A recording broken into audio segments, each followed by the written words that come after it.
समय कम है, मंजिल दूर है। अच्छा, इस बात पर थोड़ा गंभीरता से चिंतन करिए। मुख्य उद्देश्य यह है कि समय बहुत कम बचा है और मंजिल बहुत दूर है। और देखो, एक बात आपसे कहें, जो वस्तु जहां से निकलती है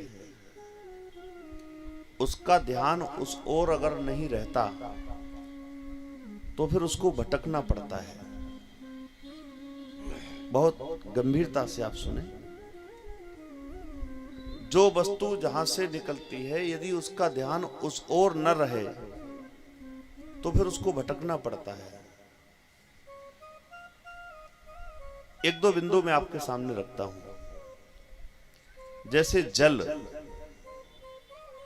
जल का स्वभाव है, जल का उद्गम स्थान पृथ्वी से है। जल का उद्गम स्थान पृथ्वी है, जल पृथ्वी से निकलता है ना।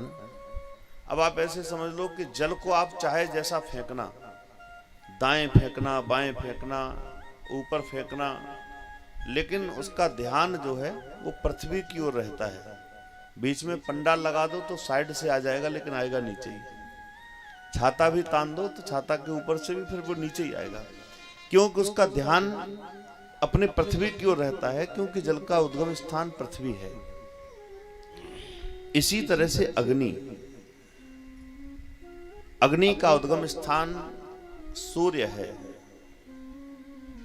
अग्नि को चाहे आप जैसे जलाना, सीधा करके, टेढ़ा करके, मेढ़ा करके, उल्टा करके, लेकिन उसकी लौ ऊपर की ओर ही जाएगी, क्योंकि उसका ध्यान अपने सूर्य की ओर रहता है। तो कथा सुनकर के, कथा सुनने से एक ज्ञान तो हमको हो ही जाना चाहिए कि हम और आप आए कहां से हैं। जरा विचार करिए। तो गोस्वामी जी महाराज कह रहे हैं, ईश्वर अंश जीव अविनाशी, सब परमात्मा के अंश हैं।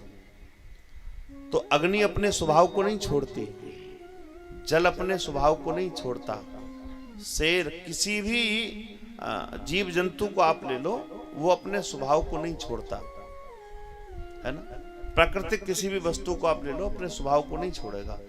एकमात्र मनुष्य ऐसा है जिसने अपने स्वभाव को छोड़ दिया।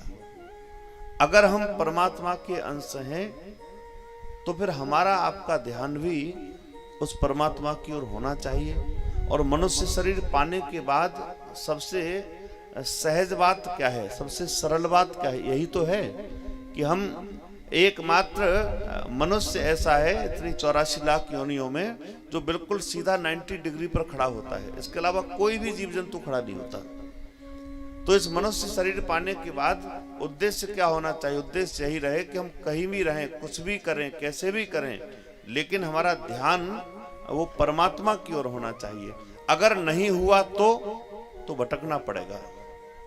जल को आप किसी पात्र के ऊपर ले लो, जैसे पंडाल लगा है, कल बारिश हुई, इसके ऊपर जल आया, अब सीधे सीधे पृथ्वी पर नहीं आया तो उसको भटकना पड़ गया, कभी इधर गया कभी उधर गया, लेकिन कहीं ना कहीं से उसको आना नीचे ही पड़ा।